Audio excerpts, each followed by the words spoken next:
Well, let me just say this. For those of you who are watching Outraised Voices, I want to welcome you. I'm so glad you showed up today. I'm really happy you showed up today. I'm your host, Sharon Lee Williams. And today, I am going to bring on our CEO, I should say, for today is Christy Nichol. Now, Christy, her mom is Kalina Phillips. And if you go back a few shows, you will see my interview with Christy's mother, who is also my dear friend. But today, our CEO is Christy, and she's going to talk about being adopted, as well as other things. Her life, everything, whatever's going on in her life. Right, Christy? Whatever's going on in your life. Yes. But before we do that, I'm going to talk a little about Christy, what's happening. Christy is a burnout recovery specialist and executive coach.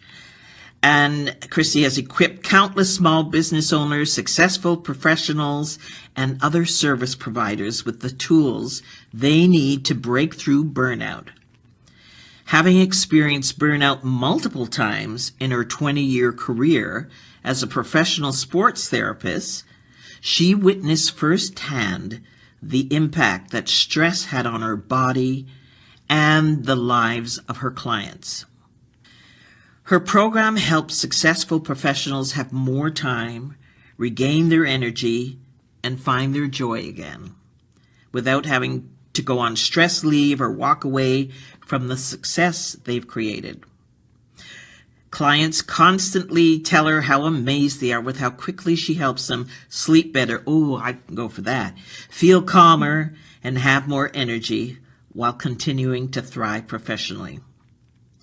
When she's not hiking with her dog Rusty, helping her clients get their happy back, or stocking her bag with crunchy cucumbers from the local farmer's market, you'll find this former chemist geeking out on the magical connection between all things quantum physics, the law of attraction, and how to manifest more fun, laughter, and joy. Wow. Christy is certified by the Canadian Athletic Therapy Association. She holds a degree in exercise science and athletic therapy from Concordia University, and advanced education in energy management, mind-body tools and technologies, and other movement therapies. She is also certified through the National Coaching Certification Program as an NCCP Level 2 coach, and is the recipient of an honors degree in chemistry from Carleton University. That's a lot of degrees. A lot of time in school. Say hello, everybody, to Christy. Hi, Christy. Hello. Thank you so much for having me. No, I want to thank you so much for being here and for sharing your story, bringing your voice to such an important conversation. And as I tell everybody, all of our guests are CEOs. Why? Because you bring conversation, education, outreach, and optimism to the show. So I thank you for, like I said, bringing your voice and sharing your story. But all right, where can we start? Where should we start? So after speaking to your mom, I didn't realize, and again, for those of you who don't know, Christy's mom and I are very close. We're very close friends. And I met Christy when she was a youngin'. Maybe not when you were first adopted, but certainly when you were young. So I want to ask you, can you remember, what's your first memory of, being in this family? What's your first memory of all of that, of being with your mom and dad and Stephen. What's your first memory? That's such a great question. If I think back on my very first memory with my family, what I can give you even a brief history before that. So I had like my birth mother was born at the time. She'd been living in a group home. So she'd been asked to leave her own house. And she had put me into foster care at around the 3-month mark. And I stayed in foster care from 3 months to 13 months or somewhere just after, until I was adopted just after, maybe around the 14-month mark. And so I know throughout that time, my birth mother continued to visit until the adoption order went through. And so I don't recall that. I don't have a memory of that foster care or of that earlier experience. So probably my first memories of what I would say are when I was maybe 3 years old. We were living in our family home in the beaches area of Toronto. I remember both my parents at the time. I remember our house, our dog, my brother Stephen. There's so many things that I've come to discover through my own file, through the Children's Aid, things I don't remember. Can I just hold you there for a minute? Sorry to interrupt. I just wanted to ask you, because when I spoke to your mother, and I know that they weren't opening files when you were adopted, the files, there was no access to files, not knowing who your birth parents were, and maybe they didn't know where you had gone, I'm assuming. So when did you actually access these files? I mean, when did that become available for you? Yeah, not until well into my 30s. So the laws in Ontario changed, and as long as there was no non-disclosure on the file, you were given your full file, a blue thick file from Children's Aid Society. And so up until then, I had no real knowledge. I had some small details. Right. That I was born into a biracial family, yes. That we believed my birth father was from Jamaica. And bless her heart, my mom took us to Jamaica when we were young to just give me that cultural experience. And then when we got the file, all those years later, we discovered he was actually born in Trinidad. So we had a good old laugh about that. Wow. But I spent, most of my growing up thinking I was half Jamaican. It was just a lovely... It was humorous once we finally found out, because my mom had worked so hard to try to give some cultural experience to the limited information we'd had at the time. Right. So, growing up, when did you sort of become aware that you were adopted, and how did that work with your friends, or how did you feel about that when you... Yeah, great question. So I believe in my memory, it was somewhere between kind of 8, 9, 10, maybe 11 that I received the information. And now if I go back, I probably should call my mom after this interview and be like, when was that actually? But I remember learning somewhere around I'm going to say 9, 10 years old. Around the kitchen table, or how does the conversation come up? Yeah, what I remember, I don't have a vivid memory of it. I remember it probably being somewhat of an uncomfortable conversation. It was going to be a big conversation. And as a child, I was in trouble a lot. Oh, and so news to me. You didn't see? Okay, yes, I was often in trouble. And so I probably perceived, I was like, another big conversation. What have I done now? Is probably what was going through my mind. And to be honest, I don't know that I don't recall it being big life-altering news in a way in that moment, but that at the same time, it was, if that makes sense. But I don't know that I perceived that till much later on, if looking back. Yes, that's what I was going to ask. By the time you connect that, as you get older, it's like, oh, I'm adopted, and who am I, and why? Yeah. So a lot of those questions, like I think back to that time, and I think, you know, probably I had a lot of anger, but didn't have any understanding of what it was about or where it was coming from. I probably had a lot of hurt, and definitely I think this is fairly common, the making up the stories in my mind. Oh, and maybe one day I'll find my fairy godmother, birth mother, and she'll come in and rescue me from always being in trouble or whatever. Anytime there was any sort of discourse, I probably had that imaginary thought, like, well, maybe she'll come back and save me. Absolutely, absolutely. Mine was, I used to think, as a foster child, I used to wonder if my mother had to be a movie star. Maybe she was a movie star and she had to give me I had these stories and they were lovely fantasies and all that stuff. So I totally get creating a story in your mind. Absolutely. And I think for myself, you take that until you have a deeper understanding of it, you can take that into even adulthood, Yeah.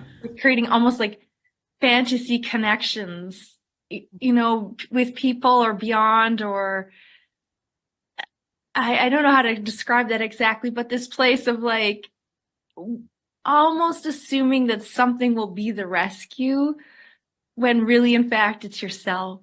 Wow. Yeah. Wow. That Wow. makes sense. Yes, absolutely, it makes sense. So when you say in relationships, is this relationships with partners, with friends, with when you had those stories going forward? I think part of what happened in my world, I can only, I guess, speak for myself, but it was the idea that it was really easy, funny enough, it was easy to attach to people in some ways, or over attach. Um, um, Without boundaries, I would say. So attach without boundaries. And then at other times, if there was too much closeness, it would be like, whoa, wait, like, hold on, wait a second. Yeah, Like, get let's back not now. get too close. You might leave, therefore I just need to keep my guard up. So, there was a lot of nuances in my own life. I had really no recollection or recognition that it was happening for me until till into my 30s, when I started to look at certain things in my life and how they were playing out. And a coach of mine, suggested, do you think it might be related to your adoption? And the way she said it, honestly, up until that point, it had never occurred to me. I was like, no, I'm adopted. I'm fine. I think nothing of it. It doesn't, I had no energy around it. But somehow when she said that to me, like the floodgates opened. And when someone touches a piece of you and they're on to something and you just know, you're like, oh, this is big. I had no idea. Because really until then I had just gone through my life as though, yeah, I'm adopted. That's just the way it is. So when you introduced yourself to people, did you ever say, I'm adopted, or was that a conversation if you're with a partner or anybody? Did you have that conversation with people? I'm adopted. Hi, I'm Christy. I'm adopted. Or how did that work for you? Hi, I'm Christy. I'm adopted. I'm a card-carrying member of the adoptee family. You know what? No, I think it's something I protected quite closely until I knew people very well. I still do. I mean, it comes out, I share the story, but it's not the like, hi, I'm Christy, I'm adopted. Right. It's if you're someone who deserves to know this, then you get to have this piece of information. But because I love my parents so dearly, I feel like I am of their family. We're family. I don't feel a need to do that, except with those closest to me. Unless it makes sense to do so. Does that make sense? Yes, yes, yes. But I just want to know the energy, unless it makes, not having people know that, but you're saying the energy around that. I'm not, unless I let you in or you're in my inner circle, I'm not going to share that with you because, is it because is it a disrespect you felt to your family, or is it what is it? I don't know. Interesting, because the first words that came to mind when you start saying that is because it's none of your business. Well, that's good enough. Does that make sense? That's good enough. It's good I was enough. like, it's none of your business unless I think a certain level of intimacy is required, like is there, and then I feel okay, like this is information I'm going to share with you like I would a close friend. I'm not, or people I don't know, I'm not going to tell them everything. I happen to be a highly private person. So perhaps if I was, you know, how some gals and folks are like, they're open books. It's kind of not how I roll. I tend to be more private. But if it makes sense to share this, either in this medium, it absolutely does. I appreciate it. Yeah. Otherwise, I was like, oh, it's just a piece of information. Like, I like the color blue and I'm adopted. Yeah. Okay. So going back before you discovered, because now you're a full-fledged coach and you have these tools, because I say to people, being a coach, we didn't have this language about limiting beliefs and not good enough and all that. We just live in the world and do the things we do. If you look back, did you feel that you had any shame around being adopted? Yeah, now as an adult, Yeah, as an and adult. even at the time, absolutely I did. I just didn't recognize it. I didn't have the words for it. Right. I think back to my school, like during my school years, like elementary school years. I think other kids might have been more aware of it than I even was. If I think back, there was some bullying in school, and I wonder if now looking back, if that had something to do with it. And then when you have that sort of lack of sense of belonging, it's easy to give your power away to others or take what they're saying as the truth, so to speak.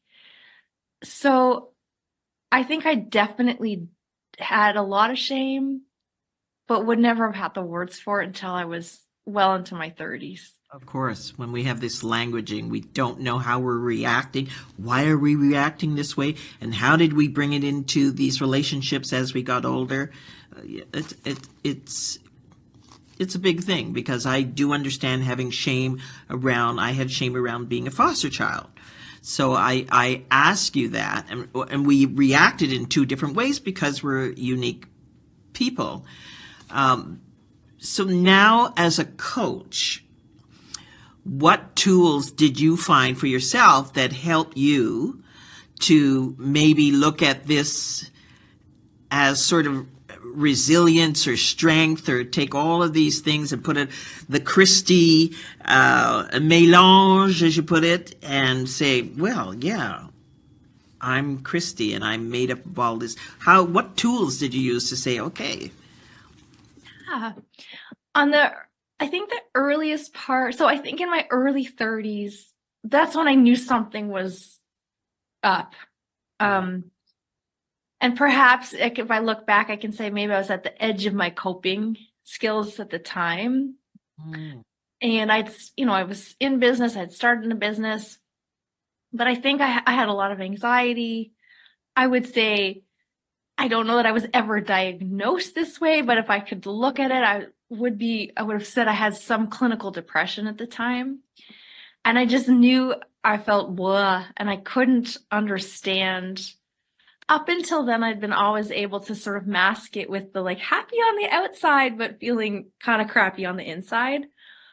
But it was a great coping skill, and it had worked for me. And then somehow it just wasn't working anymore. And I recall going to a doctor, and she had prescribed some anti-anxiety, I think at the time, like a sample thing. And I took one pill of Paxil, and I was like, I don't know, there was a voice in my head, and it's just like, there has to be another way. There was something about it for me in that moment. I was like, this isn't my path. I don't want to go down this road, or I just believe there has to be another way. So I started to search for like, well, how the heck am I going to feel better if this isn't my answer? And I had met a coach through another, back in the day, we had things called teleclasses prior to Zoom. And Right. I was on one of those, and there was someone's voice on one of the calls, and there was something in how she said it. I thought, I need to work with this woman. And I did. And she was the first one that sort of helped me to understand, I guess, help me understand the impact that adoption had on me. One of the things after going to some conferences, I realized that an adoption is, like they say, a monumental loss you never grieve. So you go from that transition to being adopted to being eternally grateful, but there's this part that gets missed, which is the grieving process. And that's what I think was contributing to that anxiety and depression, was the grieving that had never happened. And I'd never given myself permission to do that, or even known that I needed to. That's so important, because, I mean, down the road, I am going to bring on grief experts, because people don't think that they are, that loss of what you're saying, it is a grief. You are grieving, but you don't even, what? We didn't have the language, and now you have the language. And this is so helpful for people who are listening to this to understand that they can grieve and that they are grieving. There is a loss. There is a loss. So I'm looking for something that you said to me earlier. I think it was how you sort of started to deal with the emotions that were coming up, the things you understood, because you didn't want that to sort of take away your life, or take away, that was your past. Your past, as we all know, does not dictate your future, unless, of course, you stay in the old story. If you stay in the old story. So what are the tools that I guess you used, or you have used, or still use? Because as we know, it's not the unhealed scars, it's just the scars minimized, but it doesn't mean they don't show up from time to time and go, I'm here. Knock, knock. Knock, knock, I'm here. You're not done yet. You were not done just when you think it's safe to get out of the water. So okay, that's so true. So originally, back when I first started, so affirmations, believe it or not, the lovely Louise Hay was like the queen of affirmations. And she had this, excuse me, it was like a 20-minute affirmations tape / CD / now you can actually find it on YouTube today. Yeah. And for a whole year, I would go to bed and I would listen to that, fall asleep listening to it. Wow. And one of the affirmations in that is, I am lovable because I exist. And it was just, I mean, I could probably recite the entire thing. I listened to it so many times, but there was something about that one that started to change things in the way I felt about myself, what I believed, that just because this event had happened and these circumstances had transpired, I am still lovable because I exist. And there was a lot of love for me inside of my family. But it's hard to let that in if you don't already believe you're lovable because you exist. Oh, that's beautiful. Yes.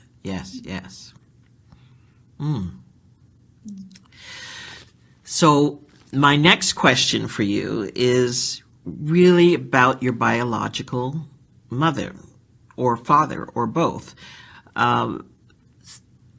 Understand, so you found out who she was, or did you get to meet her, or what happened there? Yeah, so to this day, I have yet to actually meet my birth mother. I have a file. um, there was an address. It's out of commission at this stage. I also found out that she had tried to contact me on my 18th birthday, but sorry, at the time, things were still closed. So I think my mom and I, we went on and we did a Facebook search. We tried to find her with the limited information that we had. We had a name now, and we haven't been able to do so. So we'd be at the stage now, it would be like hiring a private investigator to try to track her down. Is that something you want to do? Do you want to meet her? Yeah, it's interesting. I go back and forth. I have days that I absolutely do, days where it doesn't feel necessary. I think it's important, what was really important for me is I had started a lot of this healing work prior to receiving my file. And that felt really good because by the time I received the information, I'd already started to heal some of those, quote unquote, the wounds of adoption or foster children, like that sense of belonging and not lovable or am I good enough, all those things.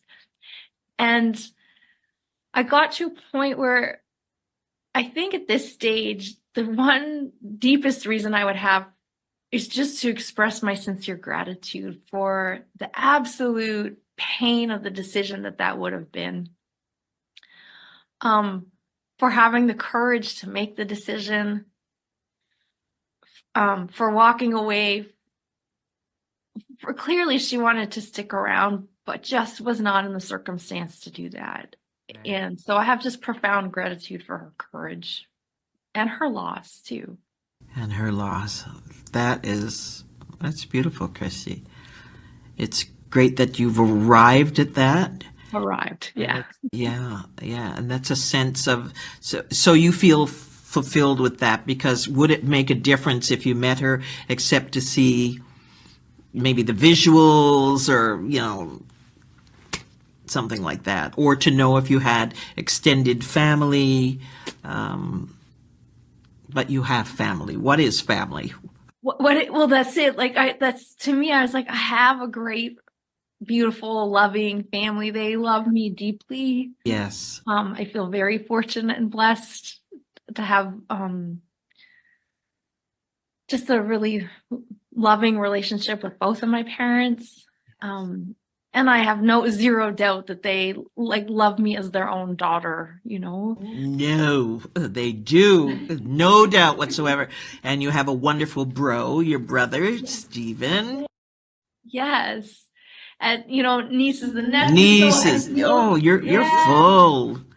Yeah. I have my family, and I have this recognition and awareness that, I have a belonging to another place. And it's not that, like you said, it comes back in stages. You think you've healed, quote unquote, the wound or whatever you want to call it. And then you see it show up. To me, how it works is I'll look at my life and I'll feel stuck in a particular way, or things aren't going the way that I want them to, or I'm not moving forward the way that I want to. And lo and behold, I go and I do the inner work. I use other tools like EFT tapping, EMDR, a lot of the kind of EMDR, EMDR, sorry, what is EMDR? Yeah, so with the rapid eye movement to help with trauma release. Oh, okay. Because this is really in and of itself, it is a trauma to the nervous system. You've gone from you've gone through the womb with one person, right? There's an attachment that's formed. There's a safety that's formed. Your neurological system is developing, and then you're shifted. And I think a lot of times, well, I guess I'll speak for myself. I don't know for our adoptees and all foster children, but for myself, you can, you can feel a little bit powerless inside of the situation, like you didn't have the opportunity to choose or decide. Right. And all this is so all this is happening without any of your input, really. And so that deeply impacts your nervous system and the way that it develops. And it's a major trauma and a loss, like I've said, and an early loss. So I think your whole nervous system sets up in that kind of fight, flight, or freeze pattern for a lot of our lives until we start to recognize what's going on, and we treat it as I hate to use the word trauma because I don't want to get stuck there, but that big event that happened is hard on the nervous system, and the nervous system itself requires some healing in order to come back out. So as things will show up in modern day life for me, when things aren't going the way that I want, I'll use some of those tools, and inevitably 9 times out of 10, it would come back to that same darn core wound. I'm like, oh, you again? Yeah. You're still here. I still have feelings and emotions about this. But do you find they don't last as long, those feelings, because you're now able to go, okay, you again? You again? Not today. I'm going to give you 15 minutes and then you're out. That's it. You're out, you're out, you're out. I don't need to stay here. We're not going to get stuck here. It's like you say, less often, less intense. Yes. And I move through it quickly, and it's like, oh, I see you for what you are. You don't need to run the show today. It's okay. I love that. You don't need.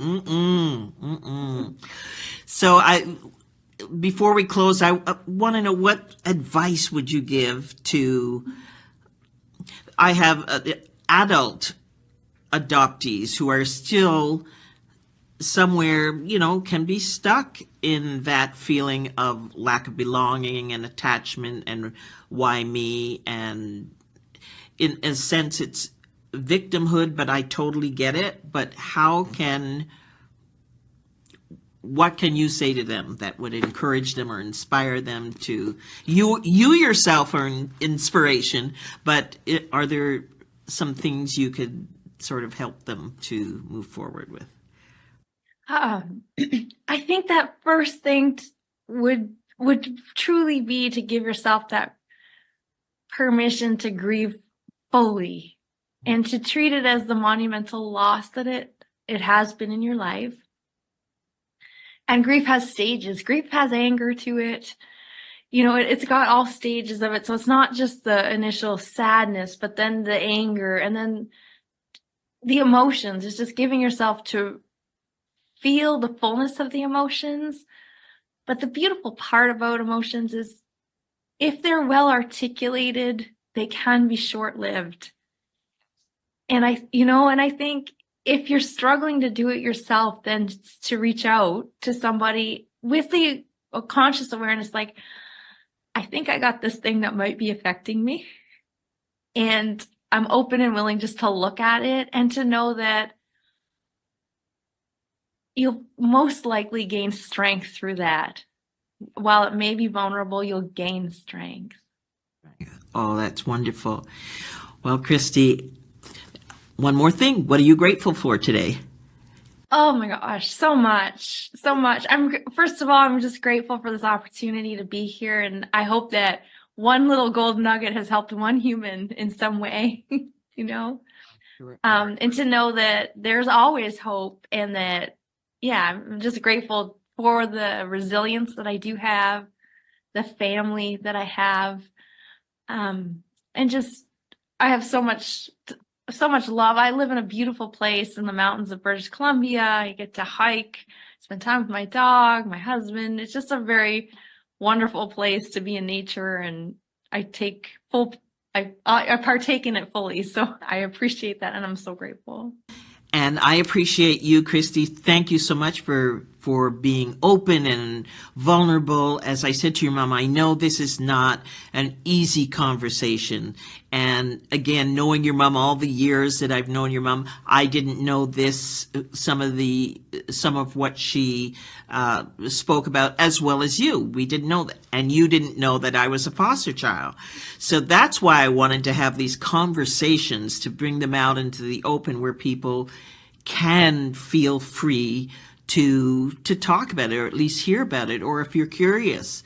So I thank you. You've been a great CEO today, and I really appreciate you being here.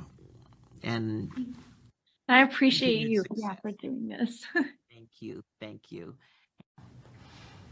I want to thank our beautiful CEO today, Christy Nichol, for a wonderful conversation. And you'll see a link for Christy at the end. She has a free guide, 5 habits that lead to burnout and what to do instead. And you can reach her on her Facebook, but as I say, we'll have a link at the bottom of this page, and you can reach out for her services or conversation. Maybe she wants a conversation. I appreciate you. I thank you for being here, and always remember, your voice matters. So if you enjoyed this episode, I would really love to hear from you. Email me at info@outraisedvoices.com or Sharon Lee Williams @outraisedvoices.com. Who knows? On a future episode, you could be the CEO. Remember, your voice matters.